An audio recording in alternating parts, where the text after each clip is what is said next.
ஸ்ரீ சங்கரா TV நேயர்களுக்கு வணக்கம். சுபதினம் நிகழ்ச்சியில் அனைவரையும் சந்திக்கிறதுல மிகவும் மகிழ்ச்சி. இன்னைக்கு ஜூலை மாதம் 26ஆம் தேதி ஞாயிற்றுக்கிழமை. இந்த நாளுக்கான 12 ராசிக்கும் பலன் மற்றும் பரிகாரத்தை பார்க்கலாம். அதனைத் தொடர்ந்து ஒரு கேள்வியும் உண்டு. மேஷ ராசி அன்பர்களுக்கு இன்று சந்திர பகவான் பாக்கியத்தில் அமைந்திருக்கிறார். தனுசு ராசியில் இருக்கக்கூடிய சந்திரன் புத பகவானுடன் பார்வையில் இருப்பதனால் ஒரு மகாவிஷ்ணுவினுடைய அனுகிரகத்துடன் இருக்கிறார். மேஷராசி அன்பர்கள் இன்று பெருமாள் ஆலய வழிபாடும் மற்றும் பிரதோஷ காலத்தில் நரசிம்மரை வழிபாடு செய்தாலும் மேஷராசி அன்பர்களுக்கு இந்த ஆடி ஞாயிற்றுக்கிழமை நினைத்த காரியம் நிறைவேறும். ரிஷபராசி அன்பர்களுக்கு இன்று நாள் முழுவதுமே சற்று மனதில் குழப்பங்கள் இருக்கலாம். கிருத்திகா நட்சத்திரக்காரர்களுக்கு இன்று சந்திராஷ்டம தினமாக அமைகிறது. பல நாட்களாக இருந்து வந்த ஒரு விதமான மன போராட்டங்கள் தீரும். மிதுன ராசி நேயர்களுக்கு இன்று அலைச்சல்கள் மிகுதியாக இருக்கும்.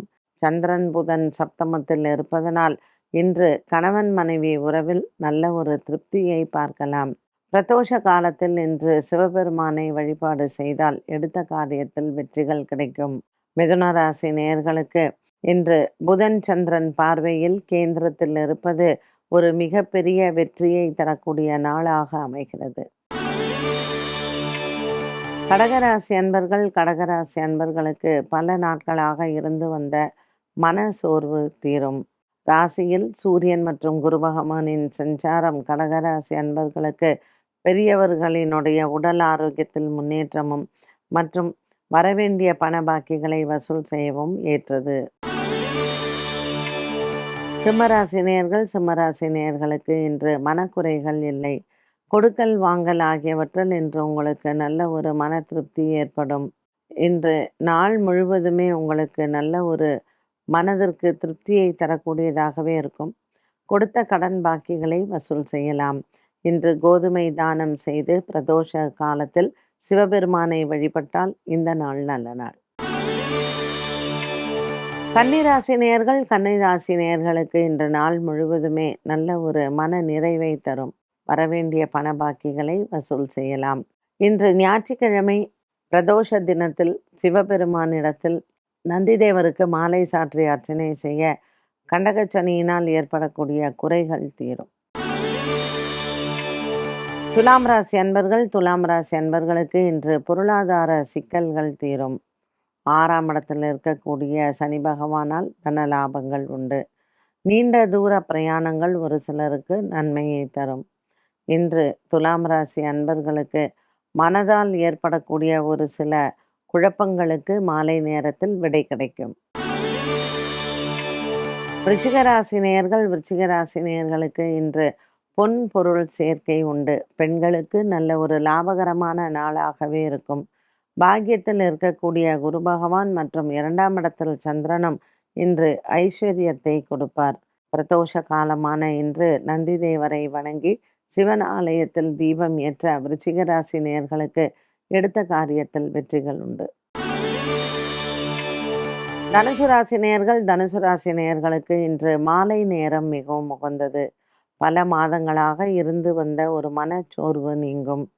சந்திரன் புதன் பார்வையில் இருப்பதனால் தனுசு ராசி அன்பர்கள் இன்று மகாவிஷ்ணு ஆலய வழிபாட்டை மேற்கொள்ளலாம்.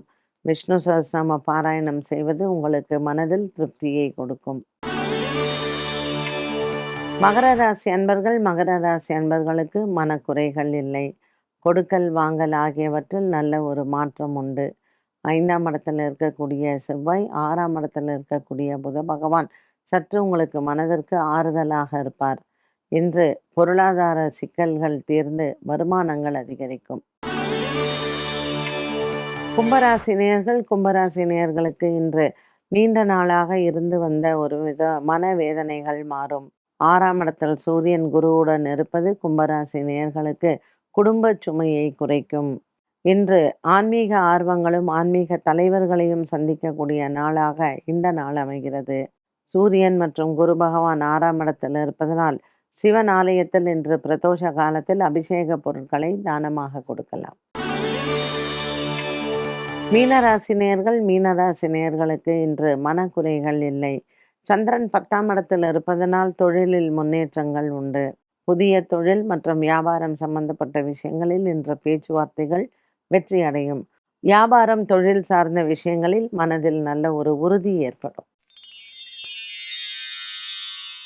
12 ராசிகளுக்கும் உண்டான பலன் மற்றும் பரிகாரத்தை பார்த்தோம். இன்றைய நாளுக்கான கேள்வியை பார்க்கலாம். ஒரு தொழில் செய்வதை தனியாக செய்வதா இல்லது பங்குதாரர்களுடன் சேர்ந்து செய்வதா என்பதை எது தீர்மானிக்கிறது? இப்போ சில ஜாதகங்கள்ல வந்து பார்த்தீங்கன்னா, 7ஆம் இடத்துல லக்னத்திலிருந்து 7ஆம் இடத்துல சூரியன், சனி, செவ்வாய்லாம் இருப்பாங்க.